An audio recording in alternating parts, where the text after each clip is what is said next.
Big debate tonight, the debate between Romney and Obama. Um, a good site to go on to is the Barack Obama site. Um, it is barackobama.com/debate. And you can follow it along, and you can give your comments as the um, you know give your comments as it goes along, which will be interesting. And apparently, the Obama team is going to point out falsehoods as they see them right there and then. So that'll be kind of fun. Let's see. Okay, so here's what some interesting things that the Obama camp has pulled up about Romney's record. 10 years ago, Mitt Romney was elected governor of Massachusetts on his promise of more jobs, less debt, and smaller government. He left the state with $1 billion deficit, increased spending, and the state fell from 36th in job creation to 47th. That's an interesting number. Now he's running for president. He's basing the strength of his candidacy on that record. Before the first debate starts, here are 10 facts about Romney's record. Under Governor Romney, Massachusetts fell to 47th out of 50 in job creation. Governor Romney created or raised over 1,000 taxes and fees.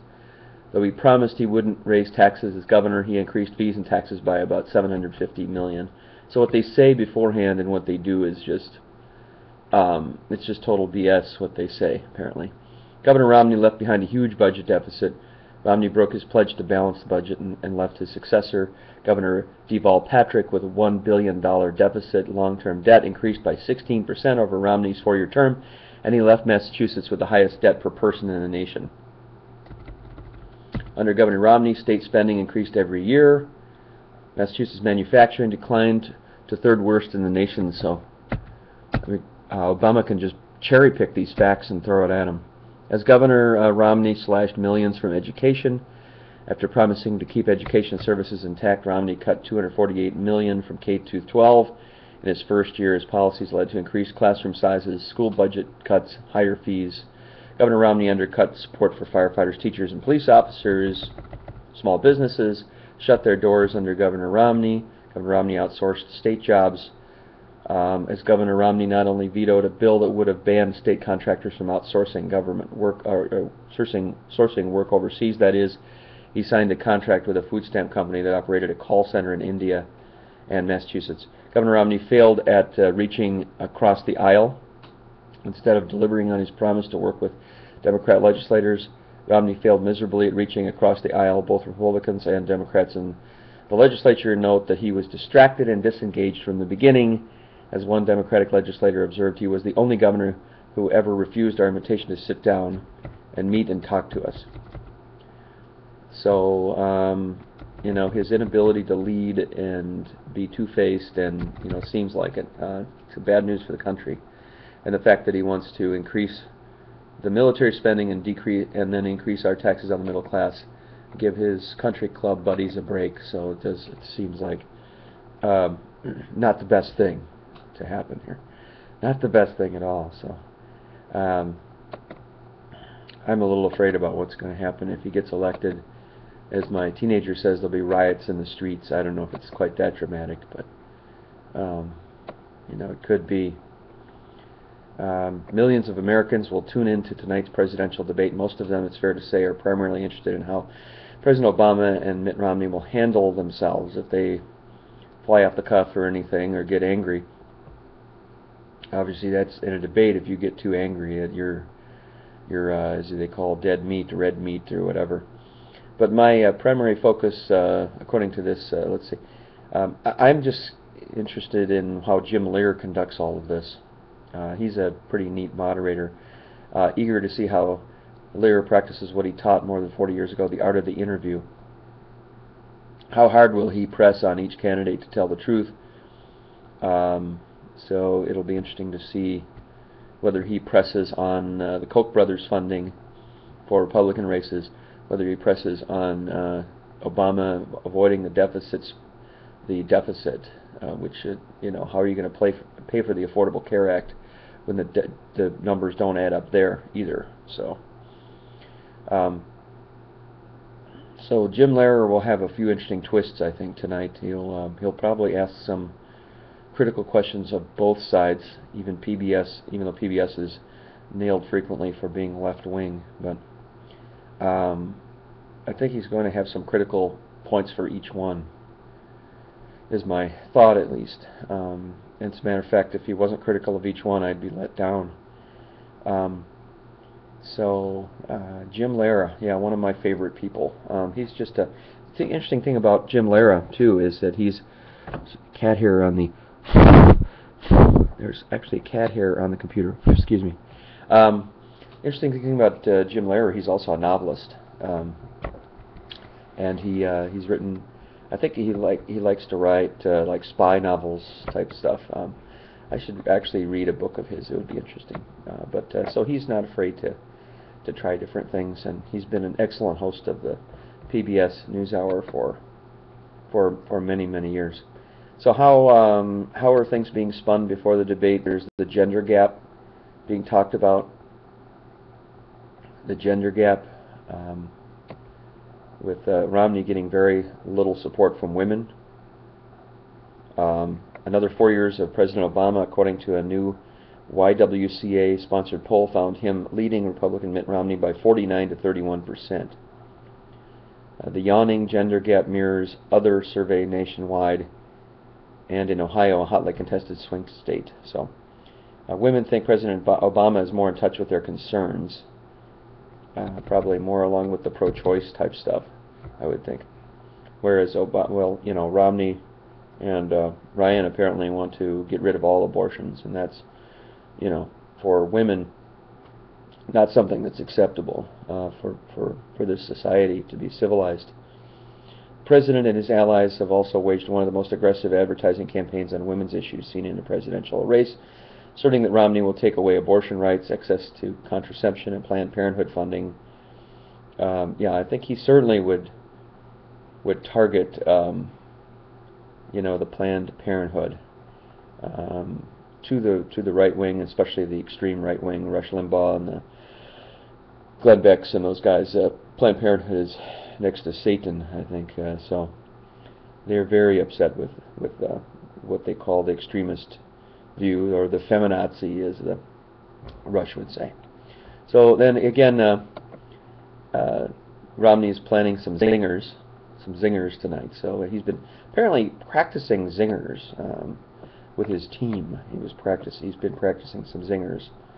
Some of the great zingers of the past, when Senator Lloyd Benson of Texas was with debating Dan Quayle in 1988. When he said, "You are no Jack Kennedy," and just put Quayle in his place.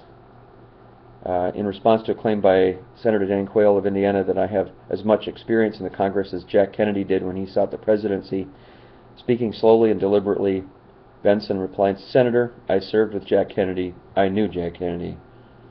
Jack Kennedy was a friend of mine. Senator, you are no Jack Kennedy." The audience burst into applause. "That was really uncalled for, Senator," Quayle said with a stony face. It was uncalled for, so he wanted more control of that debate. It was getting out of control, and Quayle was getting upset. So there you go again. It's a line so well received that current GOP nominee Mitt Romney has said he'd like to use it against Obama. There you go again. President Reagan, Romney he wants to sort of be Reagan-esque here. I really do think Romney wants to be painted as close to Reagan as possible.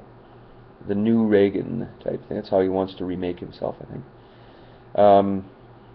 So you might see tonight there he goes again, talking about the Affordable Care Act that we can't afford, or something like that. He'll have some play on words that gets people all excited. Governor Reagan, as a matter of fact, began his political career campaigning around this nation against Medicare. According to President Carter. Carter said Reagan laughed and shook his head. Carter wrapped up his pitch for a program of national health insurance as Reagan's turn to reply, "Governor, there you go again." So, I don't know. Reagan had that appeal, I guess. Senator Dole has richly earned his reputation as a hatchet man. A question over President Nixon's pardon led to a rather dark exchange between Senator Bob Dole and Walter Mondale, During the first ever vice presidential debate held in Houston in 1976, Dole said he wouldn't be addressing Nixon's pardon because it's not a very good issue. As done and dusted as the wars in Vietnam, Korea, and 2 world wars, which he characterized as all Democrat wars. Mondale responded, Senator Dole has richly earned his reputation as a hatchet man tonight. Dole's odd allegation and Dale's pithy response became the most remembered moment of the debate. That's a good word, pithy. What does pithy mean? I'm not quite sure. I'll have to look that up. I'm going to try to help you do that, Joe. Dick Cheney didn't miss a beat when then Democratic Senator Joe Lieberman brought up Cheney's private sector career during the 2000 vice presidential debate at Kentucky's Centre College. I'm pleased to see, Dick, from the newspapers that you're better off than you were 8 years ago. Lieberman said, I can tell you, Joe, the government had absolutely nothing to do with it. Cheney responded to laughter. Missing the chance to jab Cheney over his Halliburton connections, Lieberman said, I can see my wife and I think she's thinking, I wish he would go into the private sector. Cheney dryly remarked, I'm going to try to help you do that, Joe. A zinger that ended the exchange. Cheney, very bright, but very dangerous for the country, I think. Who am I? Why am I here? James Stockdale, right? Ross Perot's running mate in 1992, retired Vice Admiral James Stockdale, was a Vietnam War hero who joined Perot on the independent ticket essentially as personal favor. The 1992 vice presidential debate, Stockdale's opening statement was almost painfully honest. Who am I? Why am I here? I'm not a politician, everybody knows that. The Medal of Honor recipient's oddball opening line drew laughs, but it brought front and center the question of what he was doing on the ticket. And some real cheap jokes about Alzheimer's. Very, very cheap. Where's the beef? There's another great line from the presidential debates. Presidential, vice presidential debates aren't the only places where a candidate can work in a zinger. 1984 debate, forever remembered for a cultural reverence, landed by former Vice President Walter Mondale after Senator Gary Hart wrapped up touting a long list of his new ideas. Mondale said, when I hear your new ideas, I'm reminded of that ad, Where is the Beef?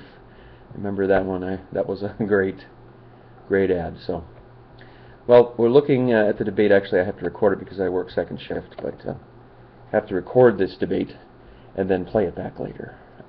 So I'm sure that Chris Matthews and Ed Schultz and Dan Rather on HDNet, and they'll all be analyzing this thing.